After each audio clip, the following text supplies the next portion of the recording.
सास का अंधविश्वास। अरे पता नहीं कौन सी घड़ी थी जब मैं इस मनहूस को अपने बेटे की दुल्हन बनाकर लाई थी। मुझे क्या पता था कि यह कमबख्त बंजर ज़मीन है। अरे एक से बढ़कर एक लड़की का रिश्ता आ रहा था। भला बताओ, 5 साल हो गए इंतज़ार करते हुए, बच्चा ना पैदा कर सकी बाज कहीं की। मेरी सास लगातार बड़बड़ाई जा रही थी। उनके जहरीले शब्द पिघले शीशे की तरह मेरे कानों में पड़ रहे थे। यह कोई पहला मौका नहीं था। उन्होंने तो शादी के दूसरे साल से ही ऐसे तानों से मेरी नाक में दम कर दिया था। सावन उनके इकलौते बेटे और मेरे पति थे। मेरे ससुर बहुत पहले गुजर गए थे। घर में पति और सास के अलावा कोई ना था। मेरी सास को पोते की बहुत ख्वाहिश थी। वे चाहती थी कि जैसे भी हो मैं उन्हें एक पोता दे दूं। मैं 2 बार लेडी डॉक्टर से अपना चेकअप करवा चुकी थी। मैं हर तरह से सेहतमंद थी। समझा बुझा कर मैं सावन को भी डॉक्टर के पास ले गई थी। उनकी रिपोर्ट भी बिल्कुल ठीक थी। डॉक्टर ने हम दोनों को समझाया भी था, आजकल ऐसे केस आम हैं, आप लोग बिल्कुल ना घबराएं, कुदरत जल्द ही आप पर मेहरबान होगी। डॉक्टर की ये बातें हम दोनों तो समझ चुके थे, लेकिन मेरी सास को कौन समझाता। आए दिन उनकी गाज मुझ पर ही गिरती थी। उनकी नज़रों में मैं ही मुजरिम थी। और अब तो वे यह खुलेआम कहने लगी थी कि वे जल्द ही सावन से मेरा तलाक करवा के उसके लिए दूसरी बीवी लाएंगी, ताकि उनके ख़ानदान का वंश बढ़े। उनके इन बातों से मेरा कलेजा छलनी हो जाता। ऐसे में सावन मुझे तसल्ली देते, क्यों बेकार में परेशान होती हो, माँ की तो बड़बड़ाने की आदत है। आपको क्या पता, आप तो सारा दिन अपने काम पर होते हैं, वे कैसे कैसे ताने देती हैं। अब तो उन्होंने सबसे यह कहना शुरू कर दिया है कि वह हमारा तलाक करवा कर आपके लिए दूसरी बीवी लाएंगी। तुम चिंता ना करो, मैं ना तो तुम्हें तलाक दूंगा और ना ही दूसरी शादी करूंगा, क्योंकि मैं जानता हूँ कि तुम में कोई कमी नहीं है, बस कुदरत हम पर मेहरबान नहीं है। एक दिन हमारे गांव में एक बाबा आया। उसके बारे में मशहूर था कि वो बेऔलाद औरतों को एक भभूत देता, जिसे दूध में मिलाकर पीने पर उन्हें औलाद हो जाती है। मुझे ऐसी बातों पर बिल्कुल यकीन नहीं था, लेकिन मेरी सास ऐसी बातों पर आंख कान बंद करके यकीन करती थी। उनकी जिद पर मुझे उनके आश्रम, उस बाबा के आश्रम जाना पड़ा। बाबा 30-35 साल का हट्टा कट्टा आदमी था। मेरी सास ने उसके पाँव छुए और मुझे भी उसके पाँव छूने को कहा। उसने मेरे सिर पर हाथ रख कर आशीर्वाद दिया। आशीर्वाद के बहाने उसने मेरे सिर पर जिस तरह से हाथ फेरा, मुझे समझते देर ना लगी कि ढोंगी होने के साथ साथ यह हवस का पुजारी भी है।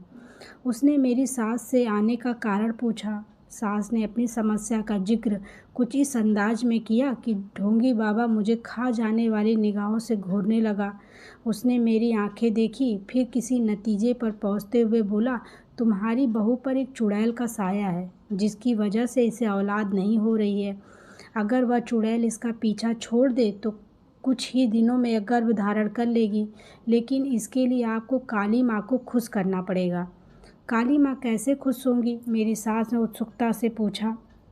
तुम्हें काली माँ की एक पूजा करनी होगी। इस पूजा के बाद हम तुम्हारी सास को एक भभूत देंगे। इसे भभूत अमावस्या की रात में 12 बजे के बाद हमारे आश्रम में अकेले आकर अपने साथ लाए दूध में मिलाकर हमारे सामने पीनी होगी। उसके बाद इस पर से चुड़ैल का साया हमेशा हमेशा के लिए दूर हो जाएगा। बाबा जी, इस पूजा में कितना खर्चा आएगा? ज़्यादा नहीं, 7-8 हज़ार रुपये। मेरी सास ने मेरी तरफ ऐसे देखा मानो पूछ रही हो कि मैं इतनी रकम का इंतज़ाम कर सकती हूँ।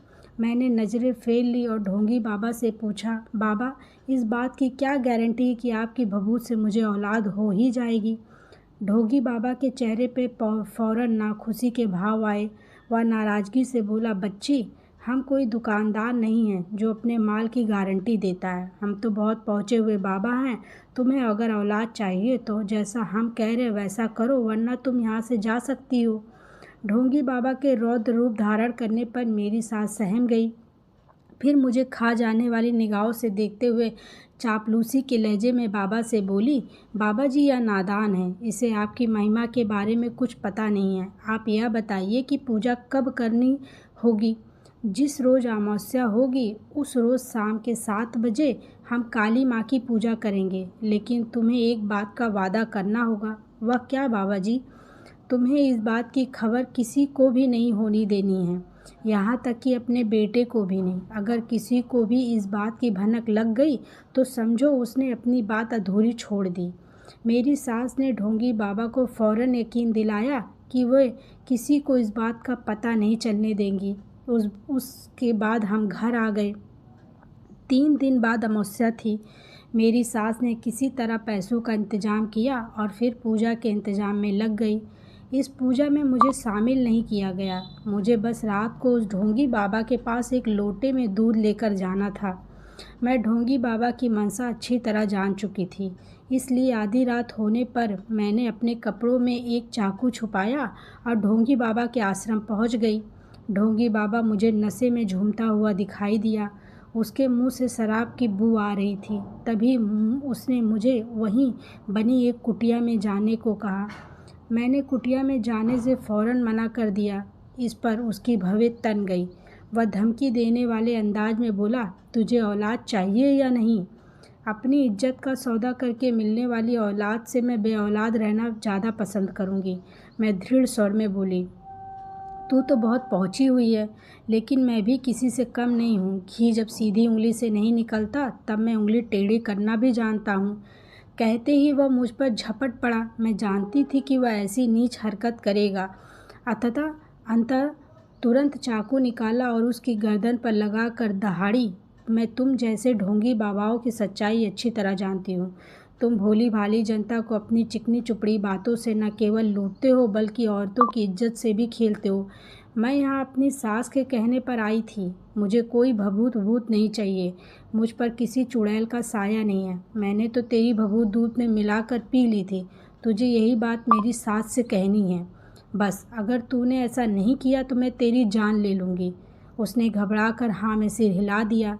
तब मैं लोटे का दूध वहीं फेंक कर घर आ गई। कुछ महीनों बाद जब मुझे उल्टियाँ शुरू हुई तो मेरी सास की खुशी का ठिकाना ना रहा, क्योंकि वे उल्टियाँ आने का कारण जानती थीं। यह खबर जब मैंने सावन को सुनाई तो वे भी बहुत खुश हुए। उस रात सावन को खुश देखकर मुझे अनोखी संतुष्टि हुई, मगर सास की अक्ल पर तरस आया, जो यह मान बैठी थी कि मैं गर्भवती ढोगी बाबा की भभूत की वजह से हुई हूँ। अब मेरी सास मुझे अपने साथ सुलाने लगी। रात को जब भी मेरा पाँव टेढ़ा हो जाता तो वह उसे फ़ौरन सीधा करते हुए कहती कि मेरा पाँव टेढ़ा करने पर जो औलाद होगी उसके अंग विकृत होंगे। मुझे अपनी सास की अक्ल पर तरस आता, लेकिन मैं यह सोचकर चुप रहती कि उन्हें अंधविश्वास की बेड़ियों ने जकड़ा हुआ है। एक दिन उन्होंने मुझे एक नारियल ला कर दिया और कहा कि अगर मैं इसे भगवान गणेश के सामने एक झटके से तोड़ दूंगी तो मेरे होने वाले बच्चे के गालों में गड्ढे पड़ेंगे, जिससे वह सुंदर दिखा करेगा। मैं जानती थी कि ये सब बेकार की बातें हैं, फिर भी मैंने उनकी बात मानी और नारियल एक झटके से तोड़ दिया। लेकिन इसी के साथ मेरा हाथ भी जख्मी हो गया और खून बहने लगा। लेकिन मेरी सास ने इनकी जरा भी परवाह नहीं की और गणेश की पूजा में लीन हो गई। शाम को काम से लौटने के बाद जब सावन ने मेरे हाथ पर बंधी पट्टी देखी तो इसका कारण पूछा। तब मैंने सारी बात बता दी। तब वे बोले, राधिका, तुम तो मेरी माँ को अच्छी तरह से जानती हो। वे जो ठान लेती हैं उसे पूरा करके ही दम लेती हैं। मैं जानता हूँ कि आजकल उनकी आंखों पर अंधविश्वास की पट्टी बंधी हुई है, जिसकी वजह से वे ऐसे काम भी कर रही हैं जो उन्हें नहीं करने चाहिए। तुम मन मार कर उनकी सारी बातें मानती रहो, वरना कल को कुछ ऊंच नीच हो गई तो तुम्हारा जीना हराम कर देंगी। सावन अपनी जगह सही थे। जैसे जैसे मेरा पेट बढ़ता गया वैसे वैसे मेरी सास के अंधविश्वासों में भी इजाफा होता गया। वे कभी कहती कि चौराहे पर मुझे पाँव नहीं रखना है, इसलिए किसी चौराहे पर मेरा पाँव न पड़े इसके लिए मुझे लंबा रास्ता तय करना पड़ता था। इससे मैं काफ़ी थकावट महसूस करती थी, लेकिन अंधविश्वास की बेड़ियों में जकड़ी मेरी सास को मेरी थकावट से कोई लेना देना ना था। 8वां महीना लगने पर तो मेरी सास ने मेरा घर से निकलना ही बंद कर दिया और सख्त हिदायत दी कि मुझे ना तो अपने मायके जाना है और ना ही जलती होली देखनी है।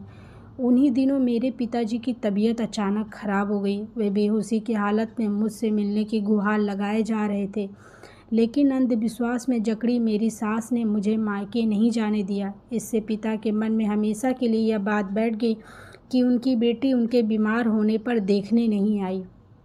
उन्हीं दिनों होली का त्यौहार था। हर साल मैं होलिका दहन करती थी, लेकिन मेरी सास ने मुझे होलिका जलाना तो दूर, उसे देखने के लिए भी मना कर दिया। मेरा बच्चा पैदा होने से कुछ दिन पहले मेरी सास मेरे लिए उसी ढोंगी बाबा की भभूत लेकर आई और उसे मुझे दूध में मिलाकर पीने के लिए कहा। मैंने तो कारण पूछा तो उन्होंने कहा कि मैं ऐसा करूँगी तो मुझे बेटा पैदा होगा। अपनी सास की अक्ल पर मुझे एक बार फिर तरस आया। मैंने उनका विरोध करते हुए कहा, माँ जी, मैंने आपकी सारी बातें मानी है, लेकिन आपकी यह बात नहीं मानूंगी। क्यों? सास की भवें तन गई। क्योंकि अगर भभूत किसी ऐसी वैसी चीज़ की बनी हुई होगी तो उससे मेरे होने वाले बच्चे की सेहत पर बुरा असर पड़ सकता है। अरे भूल गई तू, इसी भभूत की वजह से तू गर्भवती हुई थी। उनके लाख कहने पर भी मैंने उस भभूत का सेवन करने से मना कर दिया, तो न जाने क्या सोचकर वे चुप हो गईं। कुछ दिनों बाद जब मेरी डिलीवरी होने वाली थी, तब मेरी सास मेरे पास आई और बड़े प्यार से बोली, बहू देखना, तुम लड़के को ही जन्म दोगी।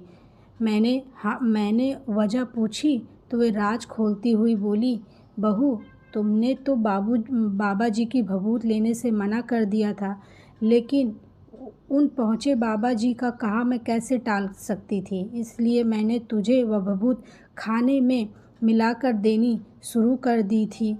यह सुनते ही मेरे कांटों तो खून नहीं जैसे हालात हो गई। मैं कुछ कह पाती उससे पहले ही मुझे अपनी आंखों के सामने अंधेरा छाता दिखाई देने लगा। फिर मुझे किसी चीज़ की सुध नहीं रही और मैं बेहोश हो गई। होश में आने पर मुझे पता चला कि मैंने एक मरे बच्चे को जन्म दिया था। ढोंगी बाबा ने मुझसे बदला लेने के लिए उस भभूत में संखिया जहर मिला दिया था। संखिया जहर के बारे में मैंने सुना था कि यह जहर धीरे धीरे असर करता है। एक दो बार बड़ों को देने पर यह कोई नुकसान नहीं पहुंचाता, लेकिन छोटे बच्चों पर यह तुरंत असर दिखाता है। इसी वजह से मैंने मरा बच्चा पैदा किया था। तभी ढोंगी बाबा के बारे में मुझे पता चला कि वह अपना डेरा उठाकर कहीं भाग गया है। मैंने सावन को हकीकत से वाकिफ़ कराया तो उसने अपनी माँ को आड़े हाथों लिया। तब मेरी सास पश्चाताप में भरकर हम दोनों से बोली, बेटी मैं तुम्हारी गुनाहगार हूँ। पोते की चाह में मैंने खुद को अंधविश्वास की बेड़ियों के हवाले कर दिया था। इन बेड़ियों की वजह से मैंने जाने अनजाने में जो गुनाह किया उसकी सज़ा तुम मुझे दे सकती हो, मैं उफ़ तक नहीं करूँगी। मैं अपनी सास को क्या सज़ा देती। मैंने उन्हें तुरंत अंधविश्वास को तिलांजलि देने को कहा तो वे फ़ौरन मान गई। इसके बाद उन्होंने अपने मन से अंधविश्वास की जहरीली बेल को कभी फूलने फलने नहीं दिया। 1 साल बाद मैंने फिर गर्भधारण किया और 2 स्वस्थ जुड़वा बच्चों को जन्म दिया। मेरी सास मारे खुशी के पागल हो गई। उन्होंने सारे गांव में सबसे यह कहा कि वे अंधविश्वास के चक्कर में ना पड़े, क्योंकि अंधविश्वास बिना मूठ की तलवार है जो चलाने वाले को ही घायल करती है।